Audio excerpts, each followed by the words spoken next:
नमस्कार, मी ऋता पंडित. आरपीस खाद्ययात्रेमध्ये आपल्या सर्वांचं मनपूर्वक स्वागत. आज पाडव्याच्या शुभदिनी आपल्यासाठी एक पारंपरिक खिरीचा पदार्थ घेऊन मी आली आहे. चला तर मग तुमचं आणि तुमच्या कुटुंबाचं तोंड गोड करूया नारळाच्या दुधातल्या शेवयांच्या खिरीनं.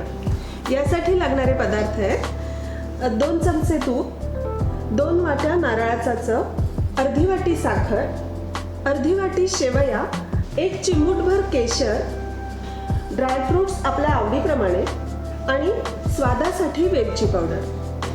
चला तर मग सुरुवात करूया. सुरुवातीला कढईमध्ये 2 चमचे तूप घेऊया.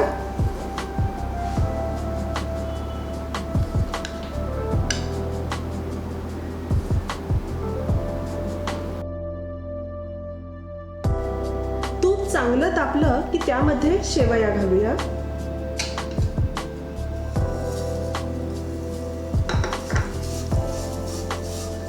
एक साधारण मिनिटभर या शेवया आपण परतून घ्यायच्या. या शेवया मी भाजलेल्या घेतल्या आहेत, त्यामुळे मिनिटभर परतून चालतील.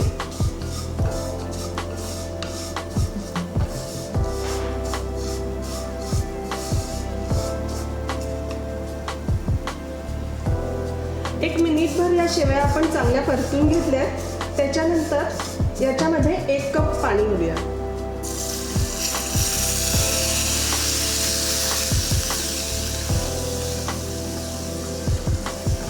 चांगलं ढवळून घेऊन ह्या शेवया व्यवस्थित शिजेपर्यंत शिजवून घ्यायच्या.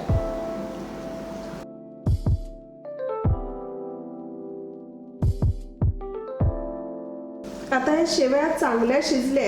याच्यानंतर त्यामध्ये आपल्या आवडीप्रमाणे आपल्याला जेवढं गोड हवं त्याप्रमाणे साखर घालायची. मी इथे अर्धा कप साखर घेतली.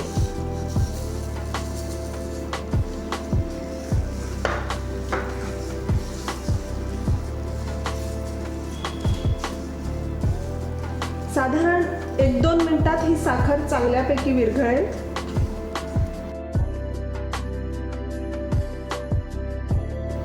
ही साखर व्यवस्थित विरघळली की आपण जो 2 वाट्या नारळ घेतलेला आहे त्याचा हा मी नारळाचा रस काढून घेतलेला आहे.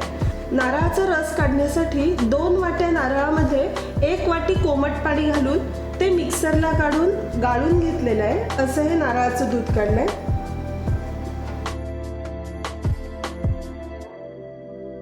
आता साखर बऱ्यापैकी विरघळली आहे.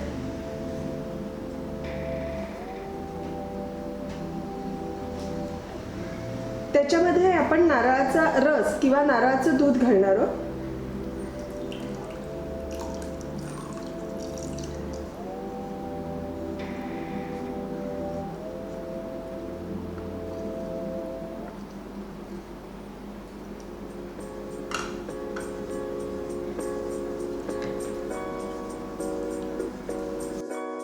जर आपण हे हाय फ्लेमवर शिजवलं तर नारळाचं दूध फाटू शकतं, म्हणून नक्की लो फ्लेमवरच हे 15 ते 20 मिनिटं शिजवायचे.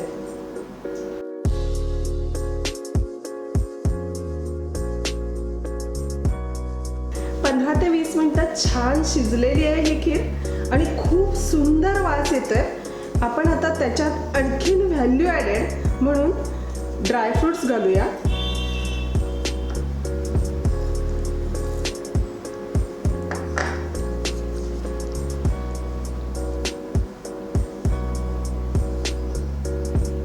काही सेकंद हे शिजल्यानंतर वेलची पावडर,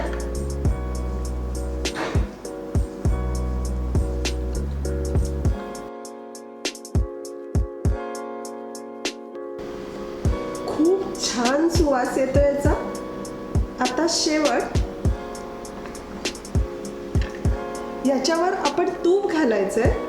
वरून तूप का घालायचं तर तूप घातल्यामुळे आपण गॅस बंद करून खीर थंड झाली तरी वरून साय येत नाही.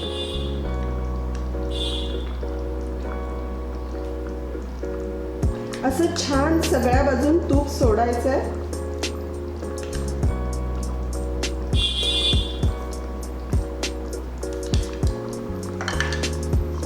आणि गॅस बंद करायचा आहे. खीर तयार झाली आहे. आपण सर्व करूया.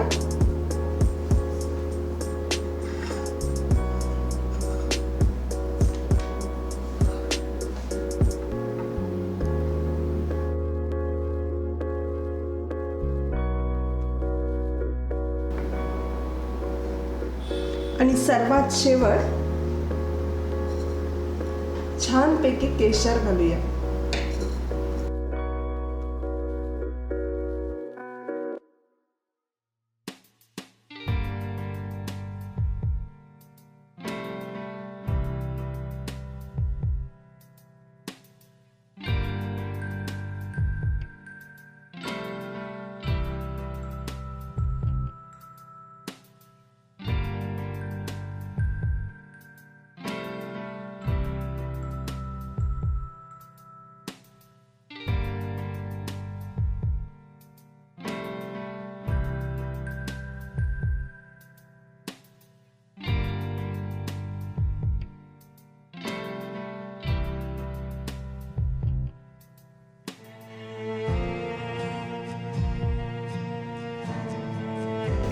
आजची आपली ही रेसिपी कशी वाटली ती करून बघा आणि आम्हालाही कळवा.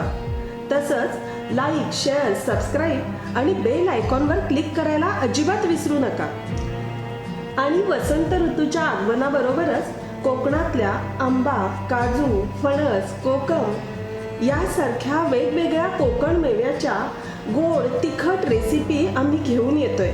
तेव्हा पाहायला अजिबात विसरू नका. आरपीज खाद्ययात्रा, फील द अरोमा.